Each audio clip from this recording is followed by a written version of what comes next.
والرسل وعلى آله وأصحابه أجمعين وبارك وسلم تسليما كثيرا كثيرا.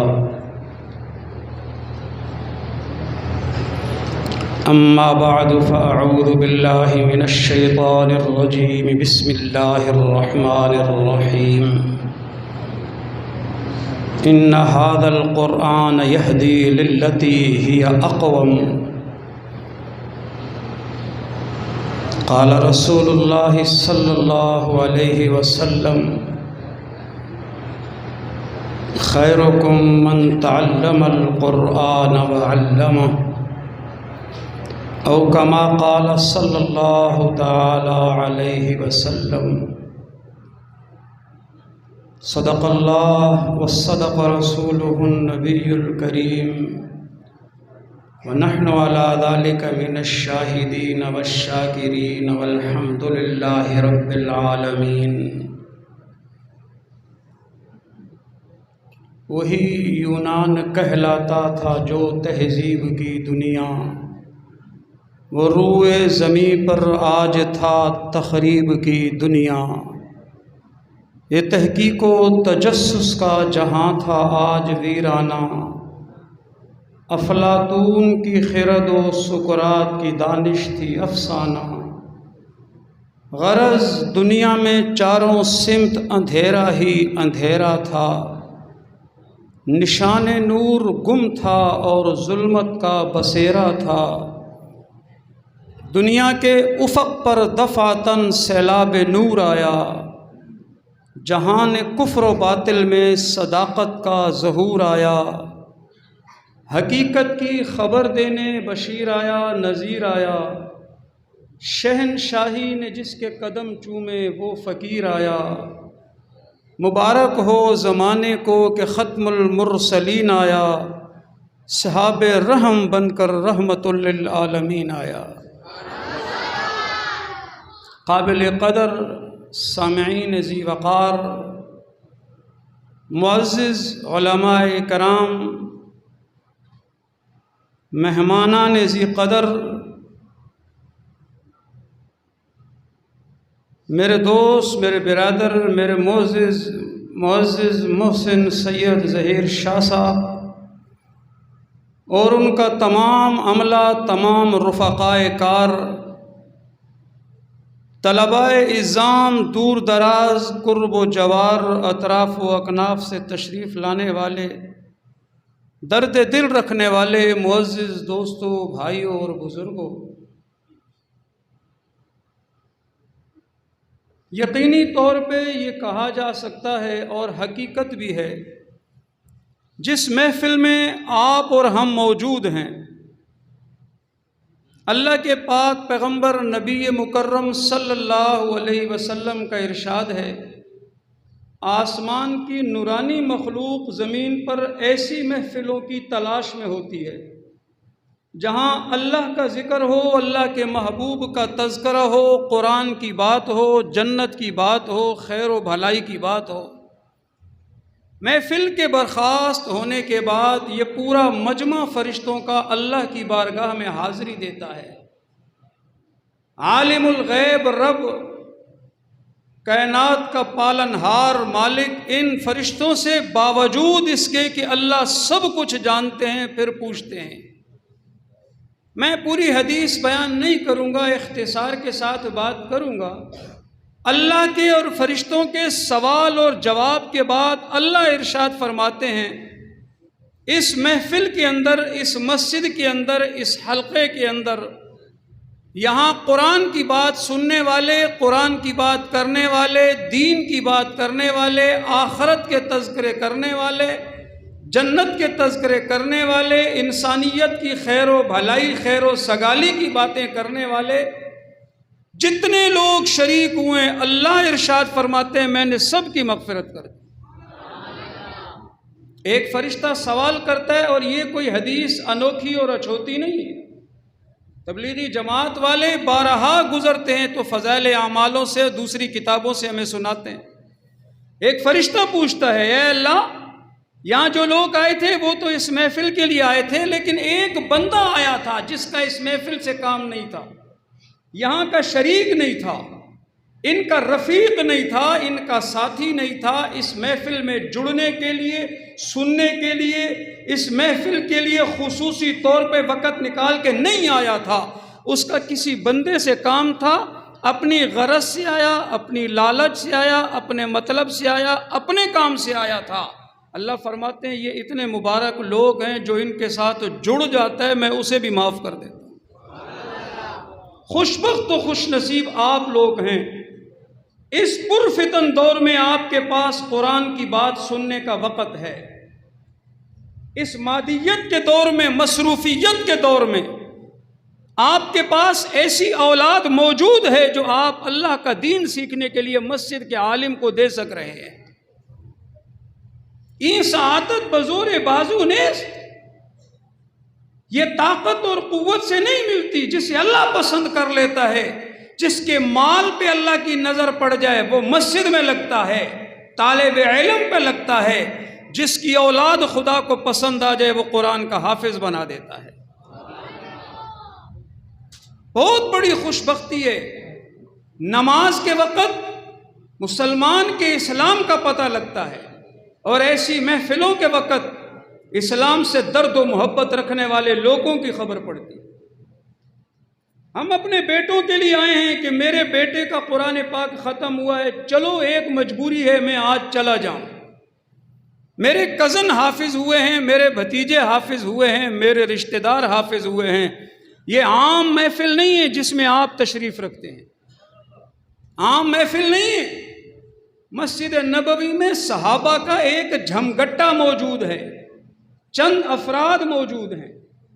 حضور گھر سے تشریف لائے اور مسجد میں آ کے صحابہ سے پوچھا کیا کر رہے ہو؟ کہا قرآن سیکھ رہے ہیں۔ کہا اتنی مبارک محفل ہے تمہاری کہ اللہ نے مجھے گھر سے اٹھا کر تمہاری محفل میں بھیجا ہے، جاؤ مصطفیٰ جو مسجد میں قرآن سیکھ رہے تم بھی ان کے پاس بیٹھ جاؤ۔ قرآن وہ کتاب ہے جس سے زیادہ کائنات میں پڑھی جانے والی کوئی کتاب نہیں، اور گارنٹی سے کہہ رہا ہوں قرآن وہ کتاب ہے، پڑھنا بھی ثواب ہے، سننا بھی ثواب ہے، دیکھ کے پڑھنا ثواب ہے، زبانی پڑھنا ثواب ہے، بیٹھ کے پڑھنا بھی ثواب ہے، کھڑے پڑھنا بھی ثواب ہے، پڑھے پڑھنا بھی ثواب ہے، نماز میں پڑھنا بھی ثواب ہے، نماز کے بغیر پڑھنا بھی ثواب ہے، مسجد میں پڑھنا بھی ثواب ہے، بازار میں پڑھنا بھی ثواب ہے، سارا ثواب در ثواب ہے۔ پھر ایک سوال ہے، اللہ کے رسول سے پوچھا قرآن سمجھ کے پڑھنا ثواب ہے یا بغیر سمجھے پڑھنا بھی ثواب ہے؟ آپ نے فرمایا یہ وہ مقدس کتاب ہے، جو سمجھ کے پڑھے اسے بھی ثواب ملتا ہے، جو بغیر سمجھے پڑھے اسے بھی ثواب ملتا ہے۔ اور ایسی کتاب اسکول کالج یونیورسٹی کی ایک بار پڑھی جائے، دوسری بار پڑھی جائے، کلاس 1 سے کلاس 2 میں آ جائے تو ہم ریجیکٹ کرتے ہیں، درجے اولا سے درجے ثانیہ میں آئے توجہ نہیں دیتے، ہم نے پچھلے درجے میں پڑھی ہے۔ ایک واحد کتاب ہے، یہ سفید داڑھی والے 70 سال سے قاری صاحب کے ساتھ نماز پڑھتے ہیں اور نماز میں قرآن سنتے آ رہے ہیں۔ ایک دن اپنے قاری صاحب سے یہ نہیں کہا کہ اب تو قرآن سن سن کے تھک گئے، نماز میں کوئی اور کتاب پڑھو۔ ایک دن قاری صاحب نے نہیں کہا پچھلے رمضان میں میں نے قرآن سنایا تھا، اب بخاری سناؤں گا۔ نہ پڑھنے والا تھکتا ہے، نہ سننے والا تھکتا ہے، نہ دیکھنے والا تھکتا ہے، نہ چھونے والا تھکتا ہے، نہ چومنے والا تھکتا ہے۔ قرآن وہ کتاب ہے جس کے ساتھ جڑ جانے والا قبر کی لہد تک جاتا ہے پر قرآن سے نہیں تھکتا ہے۔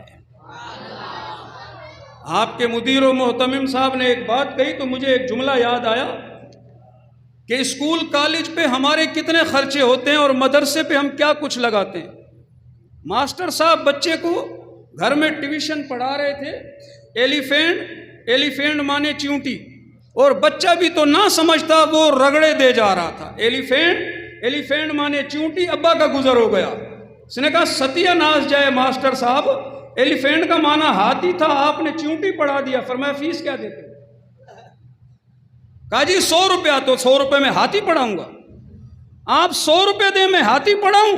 میں دیہات کا رہنے والا ہوں، اصلاً میں ہوں کراچی کا، اورنگی 2.5 نمبر منگو پیر کے علاقے پہ قریب۔ مجھے 15-16 سال ہوئے آپ کے کراچی کو الوداع کیے ہوئے، ضلع سانگھڑ میں گئے ہوئے۔ میں ایک مسجد میں نماز پہ گیا تو ایک بوڑھا پٹھان مجھے ملا، 100 روپے مالا راکڑے، 100 روپے، اور مجھے کہنے لگا استاد سے مالا دواؤ کا۔ تو میں نے اس کو کہا چاچا ایلیفینٹ کا معنی چیونٹی ہے، اگر 100 روپیہ ہے تو 100 روپے تو دے رہے اور جنت کی دعائیں کروا رہے۔ خیر ہم بے تکلف تھے، مذاق کیا ہم نے، لیکن میں عرض کر رہا ہوں یہ قرآن کی محفل ہے، کائنات میں اس سے مبارک کوئی محفل نہیں، یہ قرآن ہے۔ میں نے حدیث رسول کا سہارا لیا، حضور نے ارشاد فرمایا خیرکم من تعلم القرآن وعلمہ، تم میں سب سے بہتر قرآن سیکھنے والا ہے، پھر اس کے بعد قرآن سکھانے والا ہے۔ آپ عوام کے لیے عرض کر رہا ہوں، علماء کے لیے نہیں کر رہا۔ آخر شاگرد کو پہلے کیوں ذکر کیا، استاد کو بعد میں کیوں ذکر کیا؟ کہ جنت ماں کے قدموں کے نیچے تو جب آتی ہے نا جب یہ خاتون ماں بنتی ہے نا، ورنہ یہ بیگم ہے، یہ دلہن ہے، یہ بہو ہے، یہ عورت ہے، یہ شادی شدہ ہے، یہ گھر کی بیٹی ہے۔ جس دن اس کی جھولی میں بچہ آتا ہے، بچی آتی ہے، اس دن اللہ کا رسول اعلان فرما دیتا ہے الجنت تحت اقدام الامہات، جنت ماں کے قدموں کے نیچے آئی ہے۔ ایک پڑھا لکھا ہے، تعلیم یافتہ ہے، سب کچھ ہے، لیکن ماسٹر جب بنتا ہے، استاد جب بنتا ہے، ٹیچر جب بنتا ہے، قاری صاحب جب بنتا ہے، استاد محترم جب بنتا ہے، جب شاگرد ملتا ہے تو استاد کی عزت، عظمت، فضیلت، شان و شوکت شاگرد کے قدموں سے وابستہ ہے۔ جب ہی اللہ کے رسول نے فرمایا کہ سب سے پہلے دنیا میں عزت پڑھنے والے کو ہے، پھر پڑھانے والے کو ہے۔ قرآن وہ کتاب نہیں جس کو ہم جتنا اگنور کر رہے ہیں کرنا چاہیے۔ آپ کو ممبر پہ مولوی صاحب ایک جمعے کے دن درس دیتا ہے، ایک ایسے پروگرامات میں درس ہوتا ہے، اور ایک آپ کو روزانہ گھر سے نکلنے والا بچہ درس دیتا ہے۔ ہر روز گھر سے جب ماں تیار کرتی ہے، سرما لگاتی ہے، تیل لگاتی ہے، کنگھا کرتی ہے، اس کو یونیفارم پہناتی ہے، اس کے بستے میں کتابیں ڈالتی ہے، اس کے ہاتھ میں جب بستہ پکڑاتی ہے تو وہ بچہ بستے کو کمر کے پیچھے پھینک دیتا ہے نا، ایسے ہی کرتے ہیں۔ آپ کے ہاں بچہ سینے سے لگا کے جاتا ہو تو میں نہیں کہہ سکتا ہوں، میں نے بہرحال یہ دیکھا ہے کہ بچہ اسکول کا بستہ کمر کے پیچھے پھینک دیتا ہے، پھر ایک اور رخ لے لیتے ہیں اس تصویر کا۔ آپ گھر میں اٹھتے ہیں، بچے کو اٹھاتے ہیں، ہاتھ منہ دھلاتے ہیں، نورانی قاعدہ اماں پارا ہاتھ میں تھماتے ہیں، وہ بچہ بستے میں ڈال کے کمر کے پیچھے نہیں پھینکتا، وہ سیدھے ہاتھ میں لے، یا اس کی غلطی کمزوری وہ الٹے ہاتھ میں لے لے، پر سینے سے لگا کے مسجد کی طرف جاتا ہے۔ یہ اپنی ماں کو صبح درس دیتا ہے، اسکول سے آ کے درس دیتا ہے، وہ مدرسے جاتے ہوئے درس دیتا ہے، مدرسے سے آ کے بتاتا ہے کہ اسکول کے نظام کے لیے 5 من کا بستہ جو میری کمر پہ پھینکا ہے، یہ وہ علم ہے جو پیچھے رہ جانے والا ہے، نورانی قاعدہ جو مجھے دے کر بھیجا ہے وہ علم ہے جو آگے لگانے کے قابل ہے، میرے ساتھ قبر میں جانے والا ہے۔ یہ درس تو بچہ دے دیتا ہے، ماں باپ نہ سمجھے تو قصور کسی کا نہیں ہے۔ وہ بستہ کمر کے پیچھے پھینک کر کہتے ہیں جدھر تم نے بھیجا تھا وہ تو پھینکنے کا علم تھا۔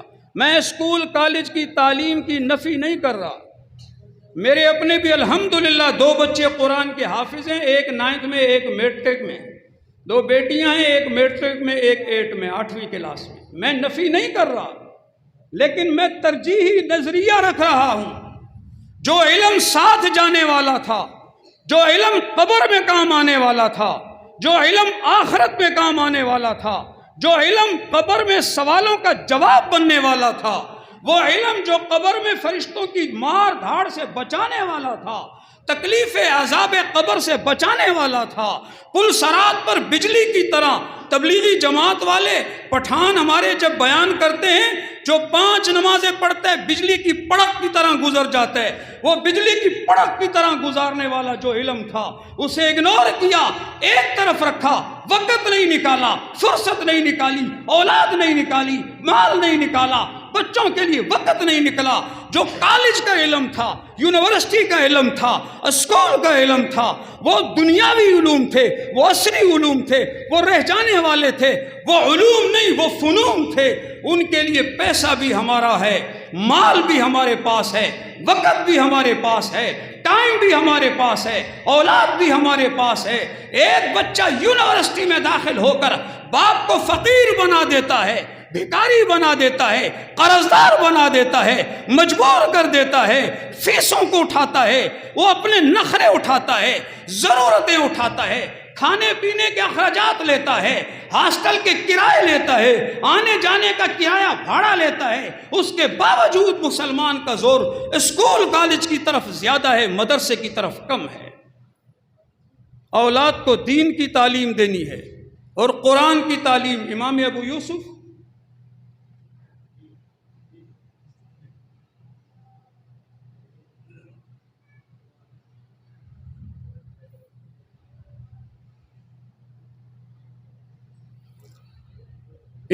یوسف رحمۃ اللہ علیہ، امام ابو یوسف رحمۃ اللہ علیہ کے بارے میں مشہور ہے، شاگردوں نے خواب میں دیکھا کہ آپ کا انتقال ہوا، اللہ کی بارگاہ میں حاضری ہوئی تو کیا ہوا؟